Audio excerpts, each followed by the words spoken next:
నమస్తే welcome to story board.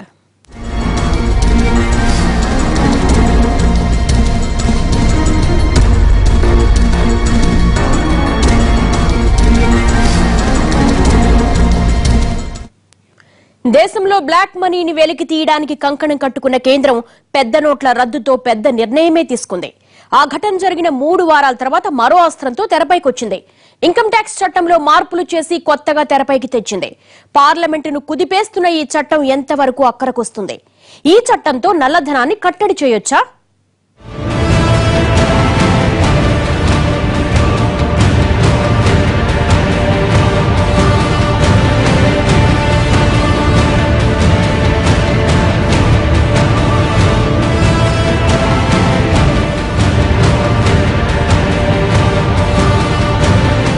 కేంద్రం ఒక నిర్ణయం తీసుకుంటే ఎంతో ఆచితూచి అడుగులేయాలి.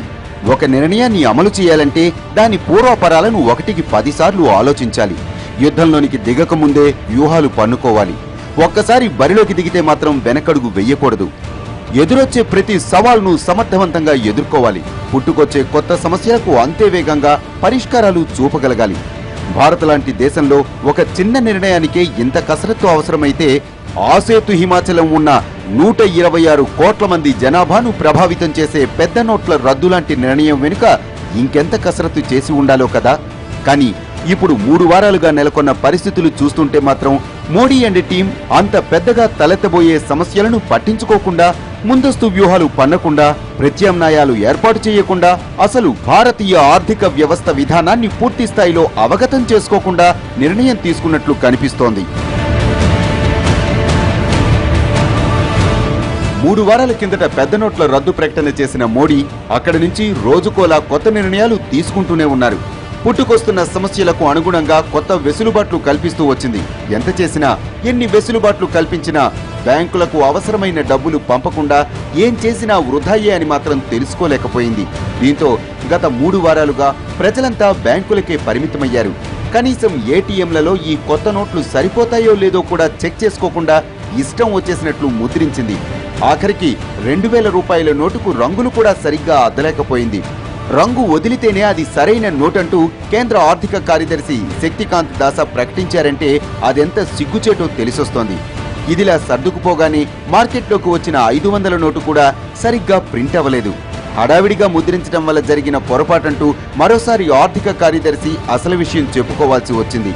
ఇలా రోజుకోసారి మీడియా ముందుకొచ్చి వివరణలు ఇచ్చుకోవాల్సిన పరిస్థితి ఎందుకొచ్చిందంటే వినిపిస్తున్న కారణం నోట్ల రద్దుపై ముందస్తు వ్యూహం లేకపోవటమే అని.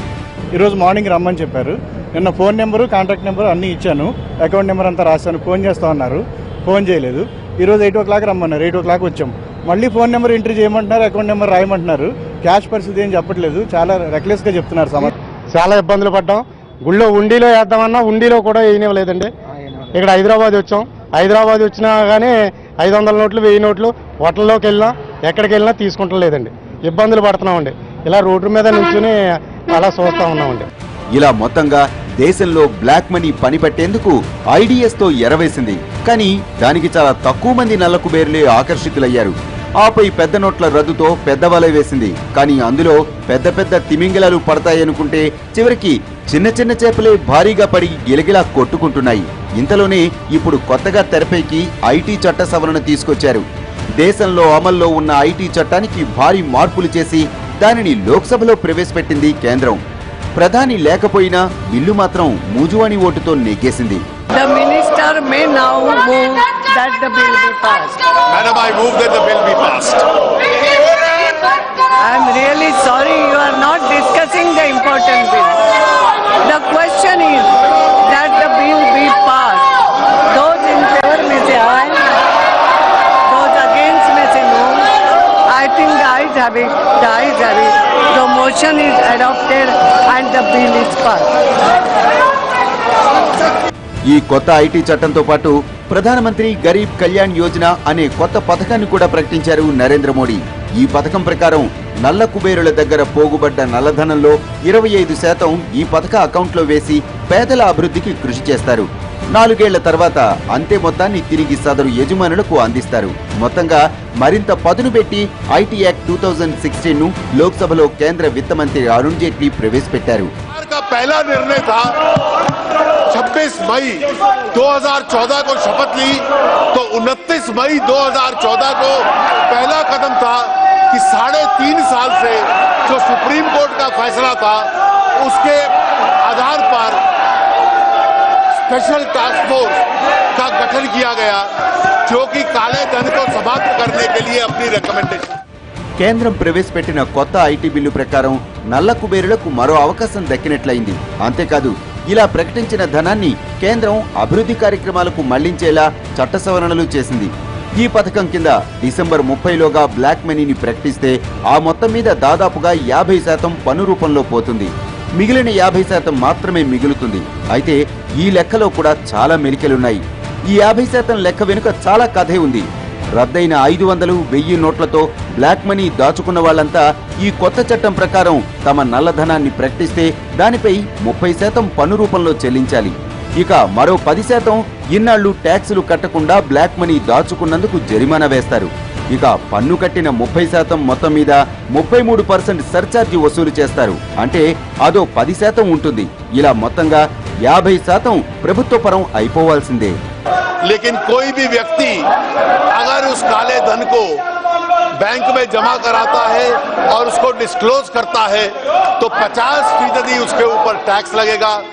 बकाया उस 50% टैक्स में सरचार्ज भी होगा, पेनल्टी भी होगी और उसके अलावा जो बकाया 50% होगा 25 उसको वापस मिल जाएगा, 25 उसको 4 साल के बाद वापस मिलेगा. कुल मिलाकर ये प्रयास होगा कि ये पैसा मुख्य धारा में आ जाए.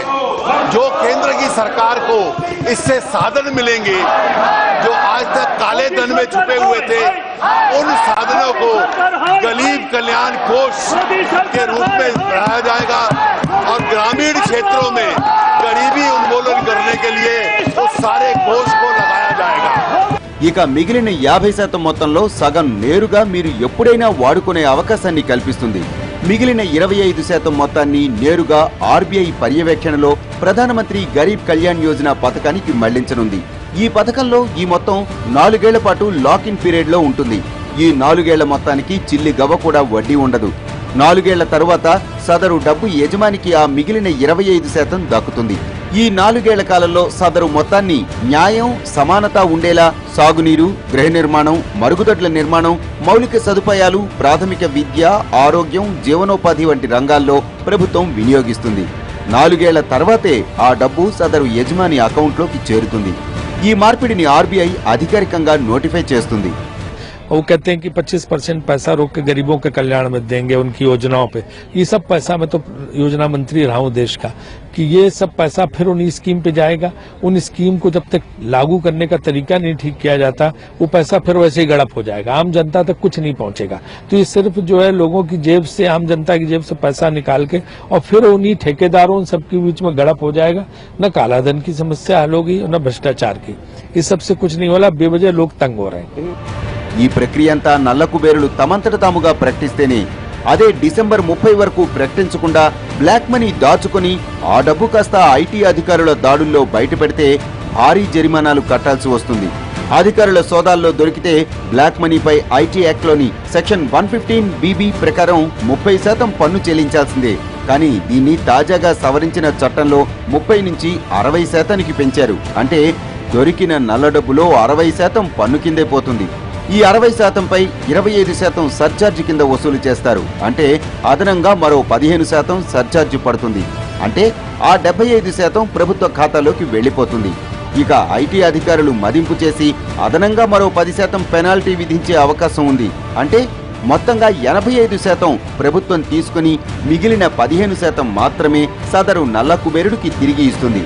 ఇక పెనాల్టీలన్నింటితో పాటు సదరు వ్యక్తులపై చట్టపరంగా ప్రాసిక్యూషన్ కూడా చేపడతారు.